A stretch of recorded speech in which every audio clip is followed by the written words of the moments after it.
My narcissistic mom wore a white dress to an Indian wedding thinking she'd upstage my beautiful bride. But she looked ugly and was embarrassed the entire time. I don't have a good relationship with my mother because she was the type to demand gifts on my birthday because I wouldn't be here without her. For 18 years, I never got to open presents myself. Every event, from my games to graduation, was always about her. I always felt like my life and achievements were just an extension of her accomplishments.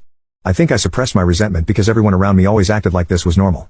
I didn't know how to cope with this, so I just tried to get as far away from her as possible.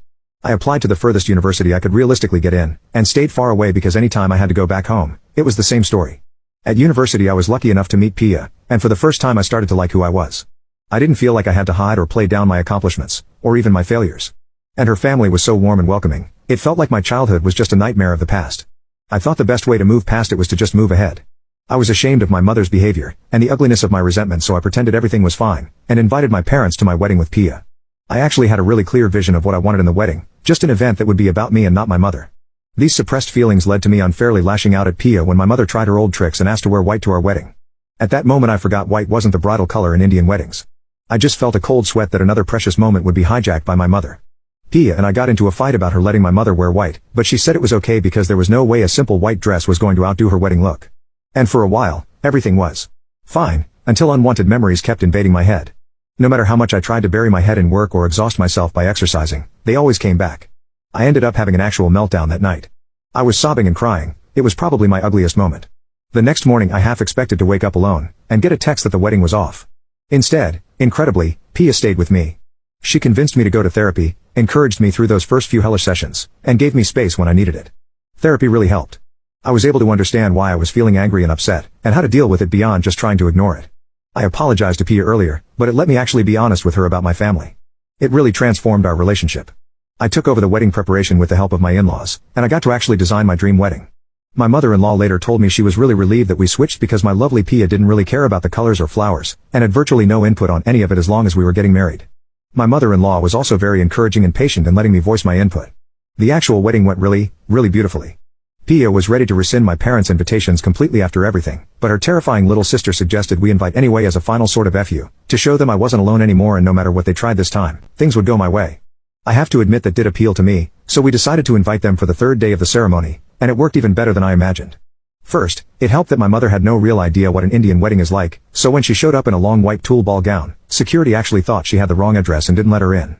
This was actually something I didn't plan, but I felt such joy seeing my mother fuming by the gate while other guests were let in. Compared to the embroidered silks and sleek satins of Indian clothes, my mother's ball gown honestly looked frumpy. Instead of stealing the show, she just looked like she didn't belong. Then my mother tried really hard to interrupt the ceremony. First she tried coughing, but luckily Pia's aunt sitting next to her gave her a cough drop. Then she tried to initiate a conversation, but Pia's 5-year-old niece loudly said, "Don't you know it's rude to talk during weddings? I'm 5 and I know that." I later learned that she had been coached to respond this way by my wonderful, terrifying sister-in-law. The third time she tried to interrupt, Pia's cousin, who had also been coached by sister-in-law, jumped and loudly whispered that the food didn't seem to agree with my mother and needed to go to the bathroom immediately, and basically pushed her away. After that she stayed embarrassedly quiet for the rest of the ceremony.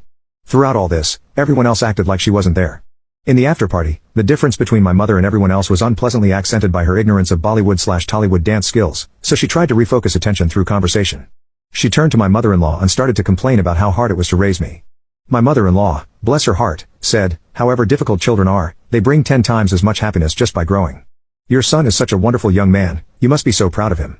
My mother didn't like the direction of the conversation, so she turned to Pia and asked her if she was sure she wanted to be with me. This was after we had gotten married. Pia looked at her like she was a bit slow and said, "Why would I be marrying him if I wasn't sure?" My mother loudly asked her again if she was really sure because I used to wet the bed. I haven't done that since I was 8, but there she was, loudly announcing it for all and sundry. At that moment, I really hated her. It felt like there was something stuck in my throat, and no words came out. But Pia didn't have that problem. "You must be confused," she said, and it was so confident with a touch of concern that my mother looked like she was actually confused. Then she raised her voice so it could be heard over the music. "Dear mother-in-law, I know we are family now, but it's much too soon right now, or ever, for me to hear about your bedroom activities." Then she dragged me away to the dance floor while people started to stare at my mother. Stupidly, the first thing I said in our first dance as a married couple was that my mother was right. But because I am the luckiest man alive, Pia just squeezed my hand and told me it happens when children are put under stress and it wasn't my fault.